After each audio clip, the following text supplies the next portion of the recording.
Let's now recap. We will go once more over the information laws in Canada, the records you may be able to gain access to, and the process. So, as a reminder, we talked in this series of videos about the Government of Canada, which has two laws, the Privacy Act and the Access to Information Act. We are mostly interested in the Access to Information Act. In Ontario and Quebec, which are the two provinces surrounding Ottawa, in Ontario, we have the Freedom of Information and Protection of Privacy Act and its sister law, the Municipal Freedom of Information and Protection of Privacy Act. And then Quebec has one act to deal with both access to documents held by public bodies and the protection of personal information. And this one act applies to, the provincial government, its crown agencies, ministries, all the way down to municipalities. Some of the records you might be able to gain access to: briefing notes, memos, reports, emails, financial reports, receipts, internal databases, film, plans, drawings, photographs, sound recordings, and other multimedia items, and the list goes on.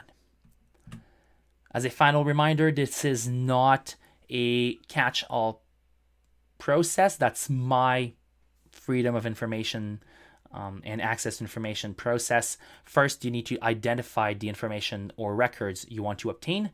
Then you need to make sure that the information or records isn't or aren't already available publicly. So either on a proactive disclosure webpage or whether they were previously released under a request made by someone else. Then you need to identify the organization which is likely to hold the information or documents you are seeking.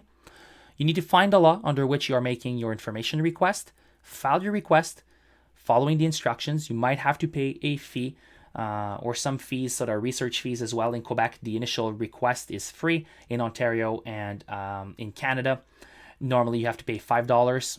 You may need to follow up. They normally have 20 days in Quebec, 30 in Ontario, and at the federal level to get back to you, and the organization may ask for or might ask for an extension. Then you will or will not obtain the information or documents. If you obtain the documents and or the data you're after, well, you can turn it into a meaningful story. If you do not get all of the documents or you don't get any information or document at all, you can file an appeal when required. And again, choose your battles, but there is an appeals process which is pretty well defined. If you have questions or are unsure, contact the information coordinator listed online. Again, their job technically is to help you out. And also know that if you make a mistake and file an access to information request with the wrong person within an organization, generally speaking, it is their duty as an employee of that organization to send your request to the right person. And in the federal act, it actually states that, if you send it to a department, let's say Heritage, and Heritage is like, well, I think it's more like finance that would be able to answer this question, they should forward your request to the proper department.